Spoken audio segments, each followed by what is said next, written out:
I would say the AI and automation excite me, but also concern me. Think that AI and automation is great. It's a great tool, but we can't lose that human touch. So what we're trying to do is use AI and automation as a tool, but still keep that human touch with our clients and our residents. Now, there's nothing more frustrating than talking to an AI bot and just talking in circles and circles and circles and never being able to accomplish anything or talk to a real person.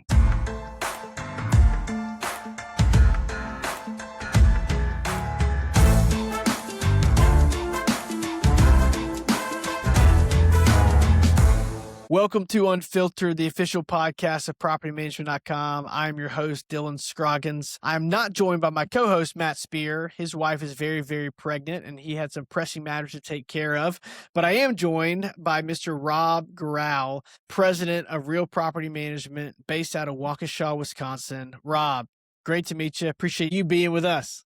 Great to be here. Awesome. Well, let's jump right in. I'm always impressed with folks who are more on the franchise side of property management. I want to hear a lot more about that, but just give us a quick overview about how you got into property management and maybe a little snapshot of your specific franchise in the Wisconsin area. Yeah, so this all kind of started 20 plus years ago when I headed off to college after playing junior A hockey for a few years. Didn't have a place to stay when I first went off to college and got my dad into student rentals at that point.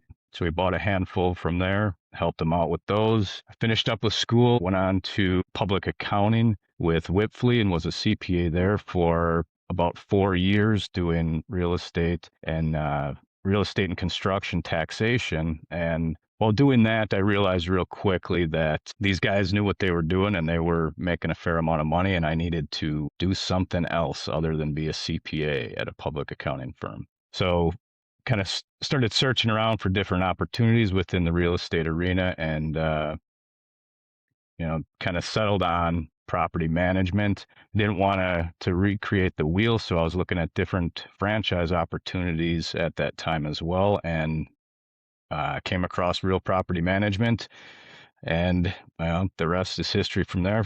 2010, we opened our doors, and we've added a couple locations since then. I started got into a couple of other businesses, a landscape company, as well as an HVAC company, and continue to invest in real estate. Awesome. Well, we're definitely going to cover that landscape and HVAC company in a second, but walk through the process of buying a property management franchise for some of our listeners who either A, new to property management, or B, have built up their own portfolios. I don't know if people are familiar with the actual process of buying a franchise. So walk us through that story. Yeah, so 16 years ago now, it was the franchising of property management companies, I feel like was in its infancy at that point. And, Real Property Management stood out. I went out and did a discovery day in Salt Lake City, Utah, where they were first based. Got to know,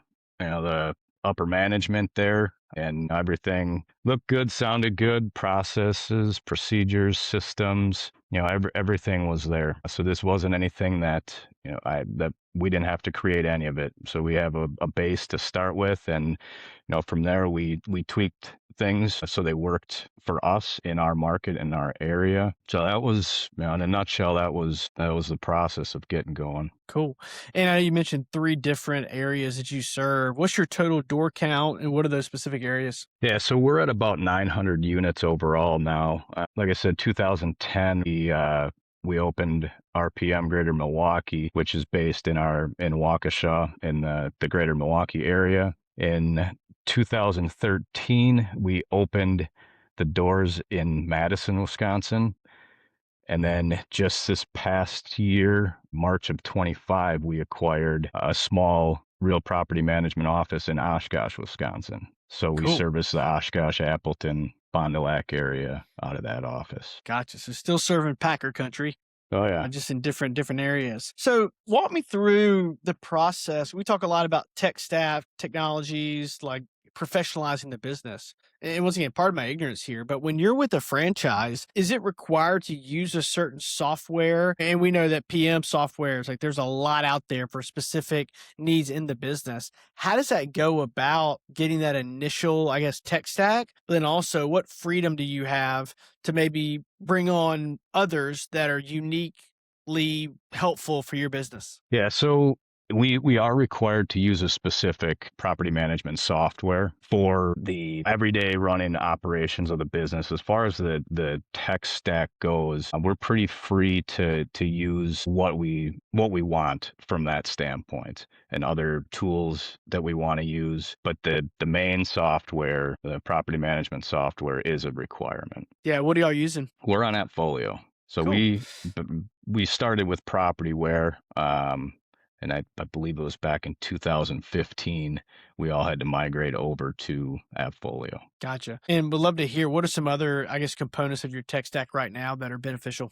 So we've been using ShowMojo for leasing. Are looking at and considering Rent Engine, but at this point we're still on ShowMojo. We do use some of the Appfolio maintenance performers. This is I don't have all of them up here in front of me. Our chief operating officer kind of, he runs a lot of that, but we've got a number of new um, products that we're going to be implementing in 26 as well. Love it.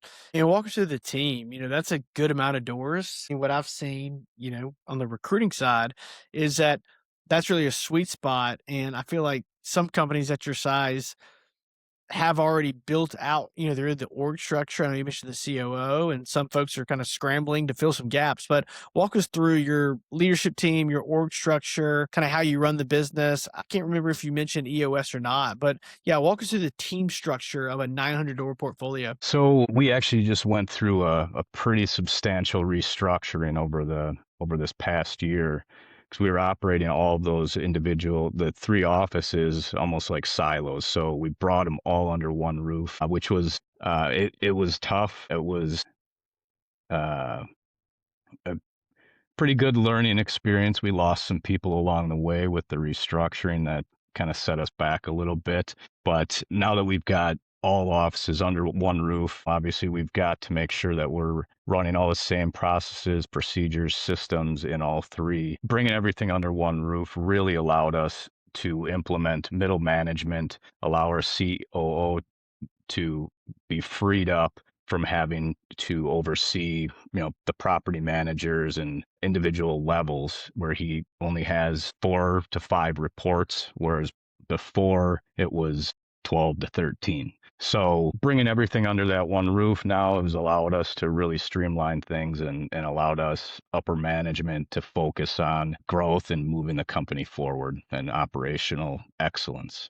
So walk me through when you talk about these locations and the growth under that franchise model. Are you looking to acquire more properties in the Wisconsin area? Are you open to other areas of the Midwest? Walk us through what that looks like. And the reason I'm asking is that we've had a lot of conversations recently, and I don't know if this is just pure happenstance, but a lot of M&A happening in the property management space. And not just from the big players buying smaller, but localized acquisitions. So walk us through, care to share whatever you want to or can. What is the mentality when it comes to maybe acquisitions in the greater Milwaukee or Wisconsin area? And how do you think about that? So that is actually a focus of ours here in 26. We are looking to expand in the southeastern portion of Wisconsin and even starting to branch out into western Wisconsin. So we are looking at those opportunities. We have been talking with some other companies, but that is part of our strategic growth plan is acquisitions of other management companies as well as acquisitions from brokers that may have a portfolio of 50 units. But that is uh, going to be a high priority for us this year with the slow, sluggish leads coming in the traditional ways that they have been in the past. Yeah. What are some of those traditional ways, and what's your thoughts on why they're not working as well right now? So the traditional ways, really been PPC, PPL, the paper leads, SEO stuff. Everything's just kind of slowing down from the online internet advertising standpoint. So, really referrals, networking, getting out there, you know, looking for those acquisition opportunities. Yeah. Yeah, I know Matt talks a lot about that, just to brag on him when he's not here. But his weekly newsletter with propertymanage.com has some really good stuff on referrals, lead gen, et cetera. Definitely check that out. I'm assuming some of our listeners at least subscribe to that newsletter. But yeah, you're right. Things are changing. We joke around that we talk about AI search a lot on this podcast, and in no way, shape, or form on this pod. The goal is not to just drive people to propertymanage.com, but the reality is AI search is changing things. I mean, even for me, when I'm looking for a place to eat that's good for kids and fairly, you know, not super crowded on a Friday night, I'm typing that into ChatGPT, right? If I'm looking for even like a home service person, or just silly stuff that I need even for my house, like I'm not going to Google anymore. And a lot of people are going to ChatGPT, Gemini, et cetera, some of these other AI tools. So, how have you adjusted maybe to that change, maybe in the last year of more people using AI for search and not the traditional models that you just mentioned? So funny you bring that up because we were just on our marketing call yesterday strategizing around the whole AI chat GPT new generation of search. So like I said, we're strategizing that right now. We've got to really focus on more content and verifiable information, just like you were mentioning with propertymanagement.com. So it's in the works. We've got a lot of work to do with that, but uh, I think starting now instead of waiting in the future when AI is really up and running is the way to go. Yeah. Yeah, you gotta make sure you do it now before it's too late, right? So it's rarely too late. There's always a good chance to do it, but it seems like y'all are at least talking about it. And I think that's what we've noticed is that, granted, most of the people that we're talking to on this podcast are typically, like you, like they're thinking ahead around the corner. And even if they're not implementing something directly right now, it's still on the radar. So props to you for doing that now. So let's talk about just zooming out the property management industry, right? You've been in it for a while now and definitely have seen a lot. As we zoom out and kind of zoom out of Milwaukee, out of Wisconsin, just the industry as a whole, what are some trends that you're seeing that excite you? And then what are some trends that you're seeing that concern you? Well, I would say the AI and automation excite me, but also concern me. I think that AI and automation is great. It's a great tool, but we can't lose that human touch. So what we're trying to do is use AI and automation as a tool, but still keep that human touch with our clients and our residents. Now, there's nothing more frustrating than talking to an AI bot and just talking in circles and circles and circles and never being able to accomplish anything or talk to a real person. So I would say it's the biggest thing that excites me, but also concerns me. Yeah, the AI chatbot is the bane of my existence.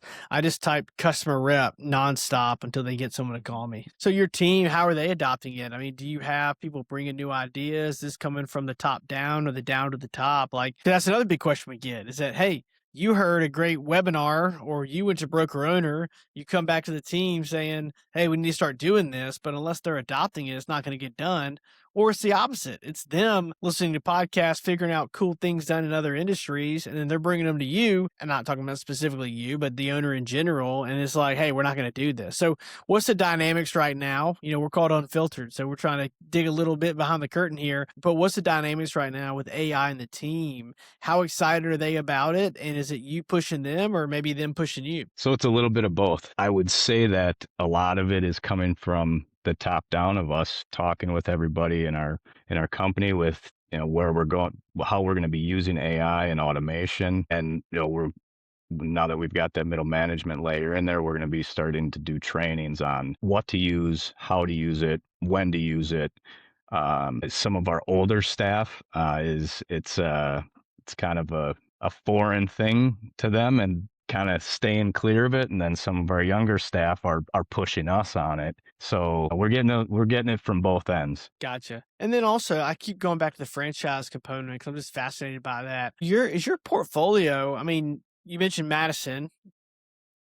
correct me if I'm wrong, but that's where, UW is. What is the breakdown of your portfolio? Like, do you have a lot of like student rentals? Do you have any multifamily or not multifamily, like duplexes, things like that? Like, what is your breakdown of your portfolio? So we manage everything from single family homes, condo units, duplexes, anything up to about the 50 to 75 unit mark. And we typically don't manage anything larger than that. Things start to change from the management standpoint at that point. We will consider it, not managing anything like that right now. From the student rental standpoint, we don't actively pursue those because they are such a different beast here. Yeah, you've got different leasing timelines, renewal timelines. The turnover for student rentals can be a very crazy deal, very quick. We don't go out actively trying to find them, but we don't have many of them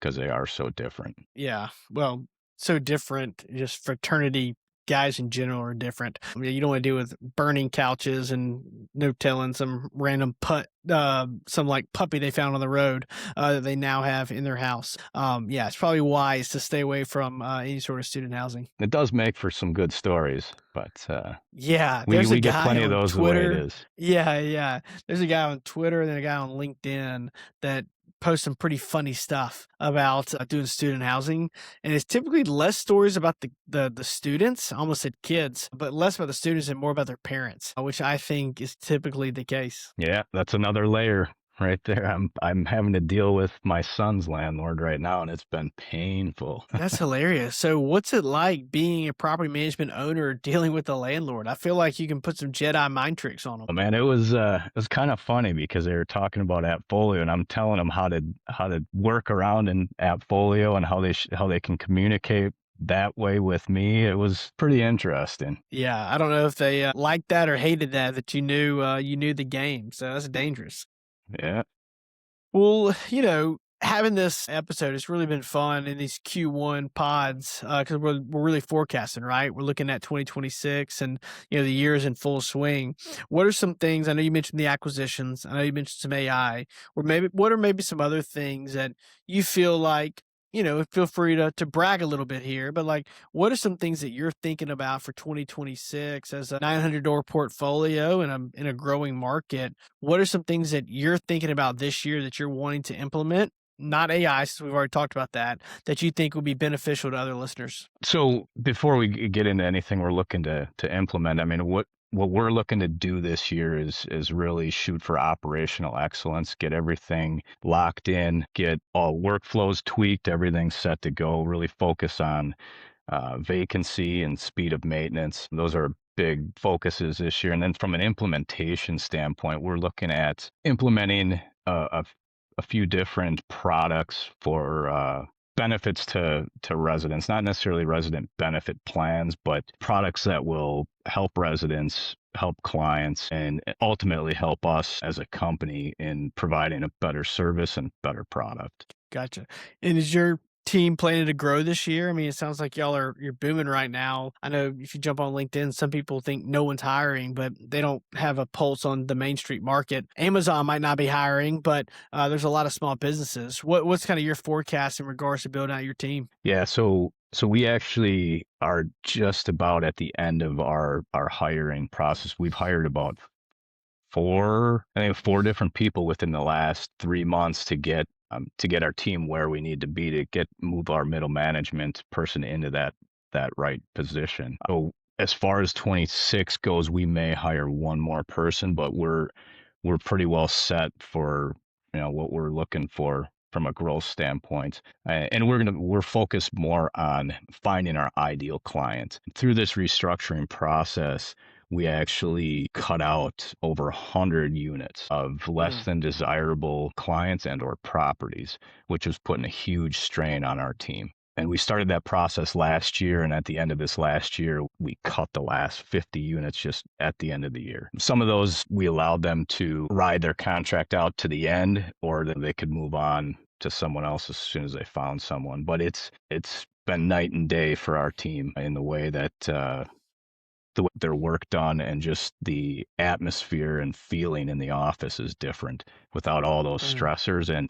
And the funny thing about that is our revenue didn't miss a beat. We might have Mm, been down at 1%, but we cut over 100 units. So, I mean, we backfilled a lot of that, but it was definitely the right move. And now, like I said, moving forward into 26, we're focused on finding that ideal client and nothing else. love it. Well, there's your sign if you're listening to this and you're thinking about firing a client that's too needy or grumpy or just not reasonable. There's your sign. So go ahead and fire them right now. This has been awesome, Rob. I think I'm fascinated by the franchise, diversity of the portfolio, and the intentionality that you're growing the team. So this is the question we like to ask everybody as we start to land the plane. We originally asked it to a friend of ours probably about 4 months ago on the fly, but we've added it to the agenda. You've been in the game. You've seen a lot. And I'm sure there's been some really good days and really bad days. But how has being in property management changed you as a person? I used to be very, very uptight, and if something went wrong, I needed to fix it immediately. And what did I do? What did our team do?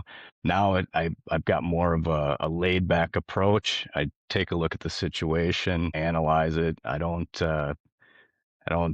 get all bent out of shape about it and figure out what that fix is. So it's a lot calmer, a lot more laid back over the years. It's seen a lot, see something new all the time, but we've seen a lot and it doesn't really phase me much anymore. Yeah, most things work out. That's right. Well, good stuff. Well, the lightning round here, we try to make these responses as brief as possible, but we always cheat on that. So if you want to explain your responses, please do. But three right here. So, what is your favorite tool or app for your business right now? It does not have to be a specific property management tool.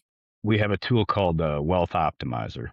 And just real quick, so you know what it is, it's a tool that will help us analyze a property, cash flow, depreciation, tax benefit, appreciation, pay down of mortgage, because we're not always seeing a lot of cash flow. So we like to work with our clients with that tool. Nice. I think it's the first time we've heard that one. What was it called again? Wealth Optimizer. Cool. Yeah, we'll be sure to tag them in the post. What about a book or podcast that every property management leader should check out? Well, this one's top of mind. It's Why. Start with Why by Simon. Gotcha. Simon Sinek. That's a good Yeah. one. That quickly became a classic. It's a good one. I go back to it every once in a while when I start losing a vision or where we're going. Yeah, that's awesome. And then lastly, what's one word to describe the future of property management? Automated. All right. You got to give us a little more on that. Why do you say that? The tools of the AI and automation, where everything's going. Again, one of those things that excites me but scares me. But I do think that's where we're headed. It's awesome. Well, this has been great. I mean, I think there's a lot of people that will be intrigued with the fact that you're not satisfied, right? 900 doors itself is a milestone, but it sounds like you've had a very busy, let's say 2 to 3 months, like really working on the business and not just in it.